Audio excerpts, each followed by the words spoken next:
The student loan system is completely out of control, and the media are finally starting to realise.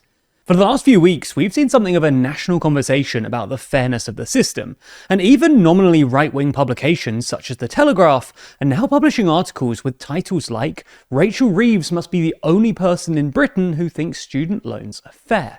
So with this in mind, we're going to take a look at how exactly the system could be changed to make it fairer for students.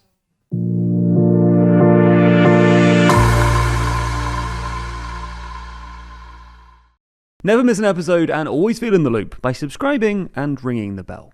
Now, before we get into it, we should say that a couple of weeks ago, we released a video on this channel explaining exactly how the student loan system works. We'll briefly recap that here, but if you want to know more, there's a link to that video in the description. Anyway, student loans are managed by the Student Loan Company, or SLC, which provides universities with money up front on behalf of students and administers their repayments. Depending on when and where a student went to university, they fit into one of 5 repayment plans. Each plan has a different interest rate, a different write-off period, and different repayment thresholds.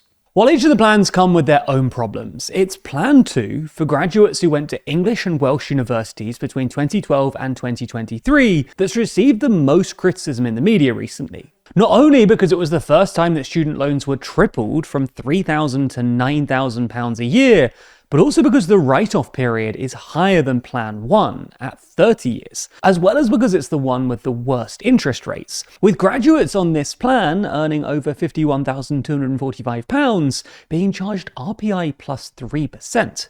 That means that for many people on this plan, the interest added each year is actually higher than the amount they repay. In fact, the IFS estimates that for someone with £50,000 worth of student debt, an annual salary of at least £63,000 is needed to simply pay off the interest and stop the loan balance growing. So how can this be fixed? Well, as we see it, there are 3 possible solutions: changing the terms of the loans, funding it out of general taxation, or a straightforward graduate tax. Let's take a look at each of these in turn.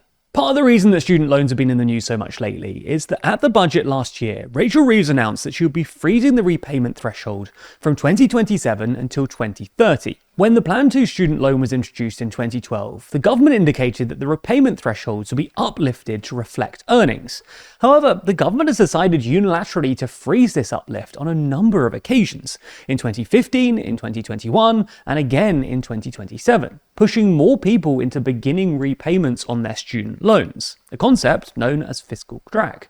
However, just as the government can change the terms of student loan repayments in their favour, they can also change the terms to make them more favourable for graduates. They could, for instance, continue to increase the repayment threshold in order to reduce the number of people that have to start repaying. They could also retroactively reduce the write-off period to 20 years. They could reduce the interest by moving to CPI instead of RPI, or better yet, scrapping the plus 3%. They could reduce the repayment amount from 9% to something like 6%, or they could introduce a cap on the amount of interest added to student loans. Now, all of these measures would come with some kind of cost to the government, and therefore the taxpayer, as it will result in graduates paying less back than they currently do. The IFS has estimated, for instance, that simply switching to RPI instead of a sliding RPI plus 3% interest calculation would, in the long run, cost the taxpayer an additional £1.5 billion a year. They also found that each percentage increase in the repayment rate would save the government roughly £500 million a year, implying that reducing it by 3% would cost another £1.5 billion a year. So while changes to the student loan terms would alleviate some of the pressure on graduates, it would increase the burden on taxpayers and wouldn't address the regressive element of loans, that richer people would still be able to pay them off sooner and would pay off less in the long run. The obvious alternative would be for the government to scrap all contributions from students and graduates and fund tuition via the state, just like they used to. This was the argument made by the New Statesman's Ollie Dugmore on Question Time a couple of weeks ago, with him arguing that if it was good enough for the older generation, and specifically those on the panel with him, then it's good enough for him. However, it's worth remembering that the number of people attending university has exploded in the last few decades, with the number doubling since 1994.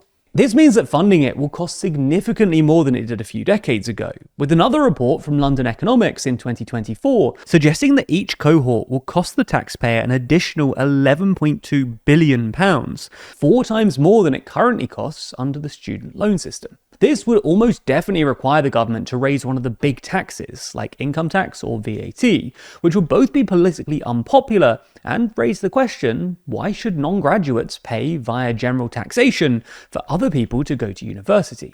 Perhaps then, a fairer middle ground would be some sort of a graduate tax. This is sort of what the student loan system has already accidentally become. The government predicts that only 32% of the 2022 cohort, the last of those on a Plan 2 loan, will fully pay back their loan, meaning that the overwhelming majority of graduates will be left paying back their loan until their write-off period, which for Plan 2 is 30 years, making it, in essence, a 30-year graduate tax.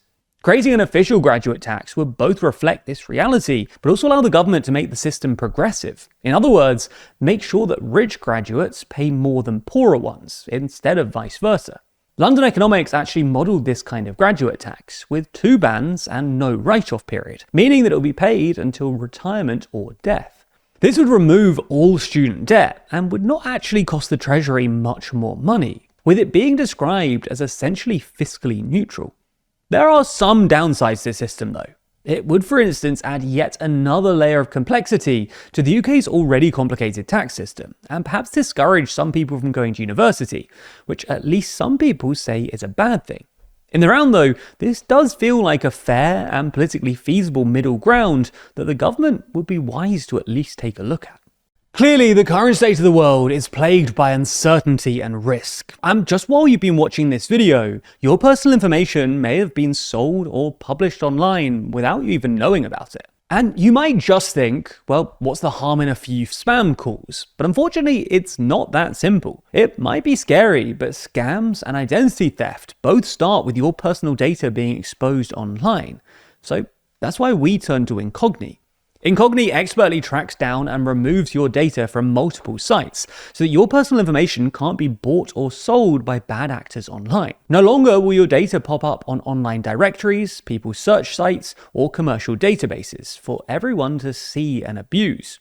They work on your behalf to request your personal data removal, and even conduct repeated removal requests so that you can remain in control. You can even send Incogni sites that expose your data, and they'll send removal requests on your behalf, or assist in you opting out on your own with their custom removals feature.